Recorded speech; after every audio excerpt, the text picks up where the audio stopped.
સંત શ્રી શ્યામ બાપુના આશીર્વચનમાંથી વિષય હું, આત્મા અને ઉત્પત્તિ.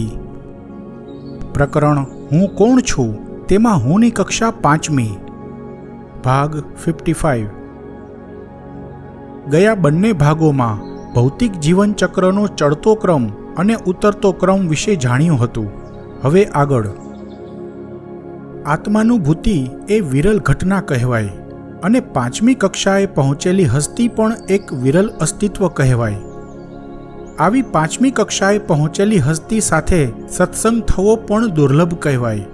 જો કે આ ભૌતિક યુગમાં તો તેના દર્શન પણ દુર્લભ કહેવાય. ગડપણમાં પણ ભૌતિક જિંદગીને પકડી રાખી શરીરથી સાજા સારા રહી જીવવાની આશા રાખતા હોય અને છતાં પણ આત્માનુભૂતિની વાતો કરતા હોય એ કઈ રીતે શક્ય બને? આત્માનુભૂતિ થઈ હોય, પરમાત્માની અનુભૂતિ થતી હોય, મૃત્યુ પછી પરમધામની પ્રાપ્તિ થશે એવી વાતો કરતા હોય તો તે વ્યક્તિ શા માટે હોસ્પિટલમાં જઈ દવાઓ ખાઈને શરીર રિપેર કરાવ્યા કરે? પરમધામ પ્રાપ્ત કરવાની કોશિશ કેમ ન કરે? જિંદગી આખી કોઈના હાથનો સ્પર્શ સુદ્ધા ન થવા દીધો હોય તેવા ધર્માચાર્યો કે કહેવાતા મહાત્માઓ ગડપણ આવીએ બીમાર થાય ત્યારે હોસ્પિટલની પથારીમાં પડી પરધર્મીઓના હાથે પ્રાણીજન્ય દવાઓના સેવન કરી જાતને શા માટે અભડાવ્યા કરે? જીવવા માટે જ તો. જિંદગીભર પોતાના આસન પર સાધના કરી આસનને સિદ્ધ કર્યું હોય તે આસન પર કોઈને બેસવા પણ ન દે.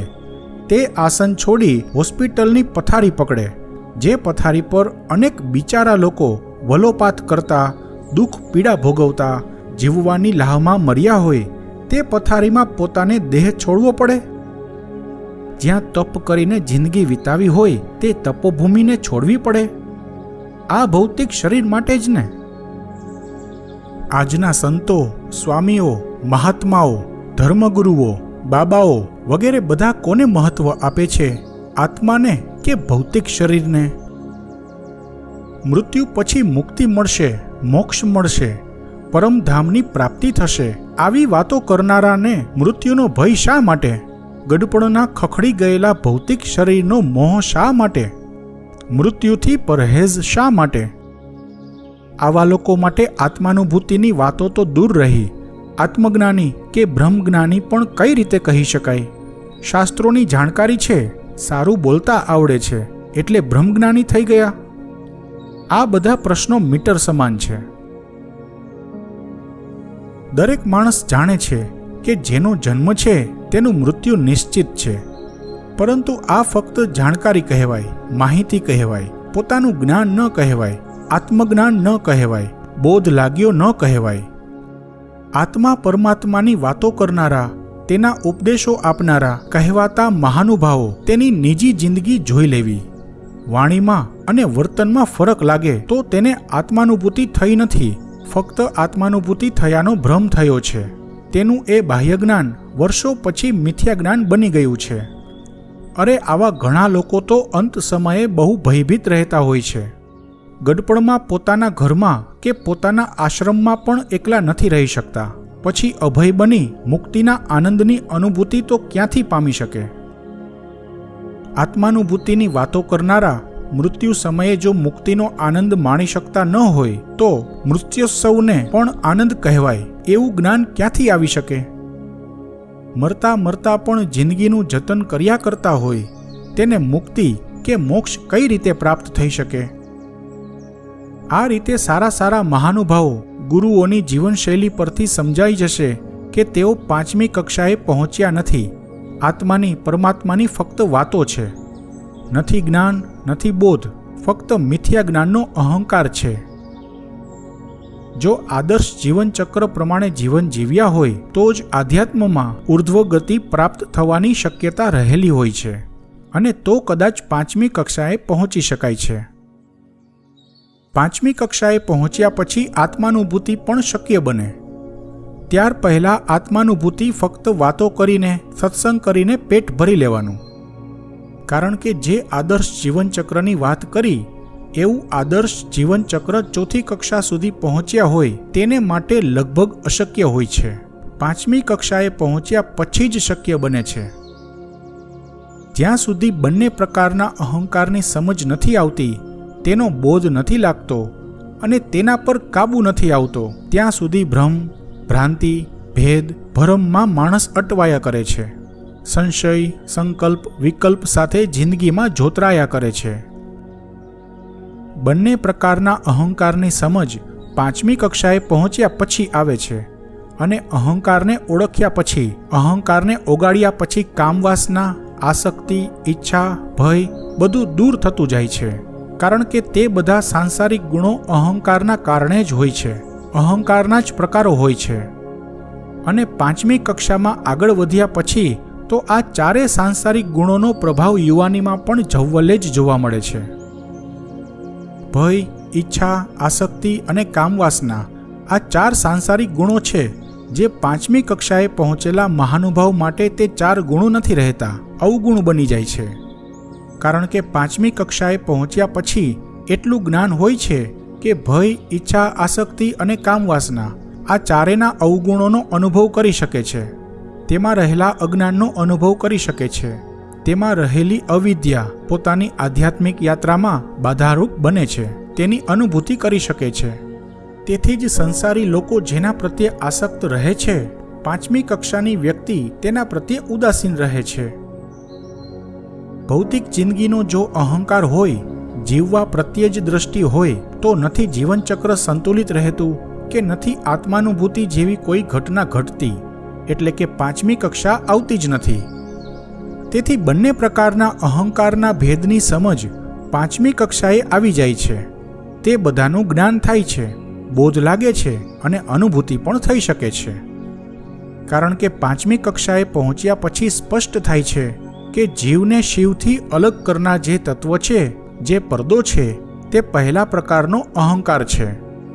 અને પોતે આ સંસારમાં રહે છે, જે અનુભવ કરે છે, જે સોમાનભેર જીવન જીવે છે, તે બધું બીજા પ્રકારનો અહંકાર છે. પોતાનું સોમાન જાળવવું, સત્કર્મો કરવા, ધાર્મિક પરંપરા અપનાવવી, આડંબરો જાળવવા, મુક્તિ માટે મહેનત કરવી, તે બધું બીજા પ્રકારનો અહંકાર હોય છે. એવો બોધ પાંચમી કક્ષાની વ્યક્તિમાં હોય છે. ભય, ઈચ્છા, આસક્તિ, કામવાસના આ ચાર સાંસારિક ગુણો પાંચમી કક્ષાની હસ્તી માટે અવગુણો હોય છે. તેથી જે પાંચમી કક્ષાની હસ્તી હોય છે તે અહંકારને વશ નથી થતી. તે હસ્તી આ ચાર સાંસારિક ગુણોને વશ ન થાય, કારણ કે તેને આ બધા અવગુણો લાગે છે. એટલે પછી પાંચમી કક્ષાએ પહોંચેલી જ્ઞાની હસ્તી અવગુણોને શા માટે ગ્રહણ કરે? આ અવગુણોને ગ્રહણ ન જ કરે, કારણ કે તેનું જ્ઞાન આ બધા સાંસારિક ગુણોથી ઘણું ઉપર હોય છે. પાંચમી કક્ષાએ પહોંચેલી હસ્તી જ અભય પ્રાપ્ત કરી શકે છે. અભય ત્યારે જ પ્રાપ્ત થાય છે જ્યારે ઈચ્છા, આસક્તિ, કામવાસના પર વિજય પ્રાપ્ત કર્યો હોય, અહંકારને પણ નાથ્યો હોય. જ્યાં સુધી આ અવગુણો હોય છે, સાંસારિક વૃત્તિઓ હોય છે, ત્યાં સુધી અભય પ્રાપ્ત નથી થઈ શકતો. ભય તો જિંદગી સાથે જોડાયેલો છે. જન્મ પછી સૌથી પહેલા ભય પ્રવેશે છે, તો જીવનના અંતે છેલ્લે ભય દૂર થવો જોઈએ. અને ભય મુક્તિ ફક્ત જ્ઞાન અને દિવ્ય પ્રેમ દ્વારા જ શક્ય બને છે. એટલે કે પ્રેમપૂર્ણ જ્ઞાન દ્વારા અભય પ્રાપ્ત થાય છે. ખરેખર અભય પ્રાપ્ત થયા પછી જીવનનો કે મૃત્યુનો ભય રહેતો નથી. જીવન અને મૃત્યુ, જિંદગી અને મોત બંને સમાન બને છે. પ્રેમપૂર્ણ જ્ઞાનની જેને અનુભૂતિ થઈ જાય, તે હસ્તી માટે જિંદગી પ્રત્યેનો દૃષ્ટિકોણ બદલાઈ જાય છે. જિંદગી ફક્ત જીવનની પ્રક્રિયા બનીને રહી જાય છે અને મૃત્યુ રૂપાંતરણ બને છે. તેથી આવી હસ્તી મૃત્યુનું રૂપાંતરણ જ પસંદ કરે, જીવનની અંતહીન પ્રક્રિયા નહીં. પાંચમી કક્ષાએ પહોંચેલી હસ્તી જે રીતે જીવન જીવે છે તે પણ નાટકીય હોય છે. જીવવાનું નાટક કરે છે, અભિનય કરે છે. તેમાં ઓતપ્રોત નથી થઈ જતી. સંસારમાં રહીને પણ પોતાને બધાથી અલગ રાખી શકે છે. પોતાને દરેક પ્રકારના સાંસારિક પ્રલોભનથી ઉપર રાખી શકે છે. પોતાના શરીરની પીડાને પણ અલગ રાખી શકે છે. ભૌતિક શરીર બીમાર થાય, તે બીમારીને પણ જીવનના નાટકનો એક ભાગ હોય તે રીતે અનુભવ કરે છે. આત્માની અનુભૂતિ થયા પછી આવી 5મી કક્ષાની હસ્તીના કર્મો પણ પોતાના કર્મો હોતા નથી. તેના કર્મો પણ નાટકીય હોય છે, કર્મ બંધન રહિત હોય છે. કર્મો કર્મ બંધન રહિત કઈ રીતે હોઈ શકે? આ પ્રક્રિયા પણ સમજવા જેવી છે. પોતાનું જીવન જ પોતાનું લાગતું ન હોય તો કર્મો પણ પોતાના નથી રહેતા. જેમ સુખ દુઃખ પોતાને સ્પર્શતા નથી, તેમ પોતે કરેલા કર્મો પણ પોતાને સ્પર્શતા નથી. साथ तेरा निकल पड़े हम, डगर है तेरी चल पड़े हम, सोचे समझे इश्क न होता, इंतहा से गुजर गए हम. અર્થાત બહુ સીધી સાદી લાગતી 2 પંક્તિઓ, પરંતુ અકળ રીતે ઘણું બધું કહી જાય છે. તારો સાથ છે, તારો પથ છે, તારી આંગળી ઝાલીને પથિક બન્યો છું, અને જવું છે ક્યાં? તારી પાસે પહોંચવા માટે જ નીકળી પડ્યો છું. છે ને વિચિત્ર વાત, જેની પાસે જવાનું હોય છે તેની સાથે જ જવાનું હોય છે. અધ્યાત્મની યાત્રા આવી જ હોય છે. કહેતા હોય છીએ કે પરમાત્માની ઈચ્છા વગર પાંદડું પણ હલતું નથી, છતાં માણસો જિંદગીનો જંગ જાતે જ જીતવાની મથામણ કરતા હોય છે. પ્રેમ, પ્યાર, પ્રીત, ઇશ્ક, મોહબ્બત, લેહ, લગન, ચાહત એવી બધી ઊંડી ઉર્મિઓ સુધી બુદ્ધિ પહોંચી ન શકે. અને તેમાંય આ તો દિવ્ય પ્રેમની ડગર છે. પરાકાષ્ઠાનો પ્રવાસ ખેડવાની અડગતા જોઈએ, ડર ન ચાલે, હિંમત જોઈએ, સાહસ જોઈએ. પોતાની જિંદગી ગુમાવ્યાના ભયથી મુક્ત બની અભય પ્રાપ્ત કરીને શરણાગતિની સ્વીકૃતિ જોઈએ. કાચા, પોચા, નમાલા, ડરપોક, નીચી મુંડી કરી અંધભક્તિથી માળા જપતા ભગતોનું કામ નહીં. હદ, બેહદ કે અનહદ એવી કોઈ વાત નથી. તે તો સાંસારિક સરખામણી હોય છે. સંસારી જીવો તો પોતાનાથી ન થાય તેને બેહદ કે અનહદ માની લેતા હોય છે. આ તો સહજ રૂપે સભાનતા કેળવવાની વાત છે. જિંદગી આપીને જીવંતતા મેળવવાની વાત છે. યમરાજ સાથે આંખ મીચોલી ખેલીને અમર થવાની વાત છે. આવતા અંકમાં પણ હું કોણ છું વિભાગમાં હુંની કક્ષા 5મી ચાલુ રહેશે.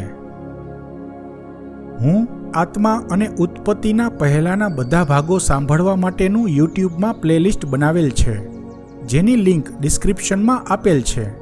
અમારું ફેસબુકમાં શ્યામ ઓમ હકના નામથી એકાઉન્ટ છે, જેની લિંક ડિસ્ક્રિપ્શનમાં આપેલ છે.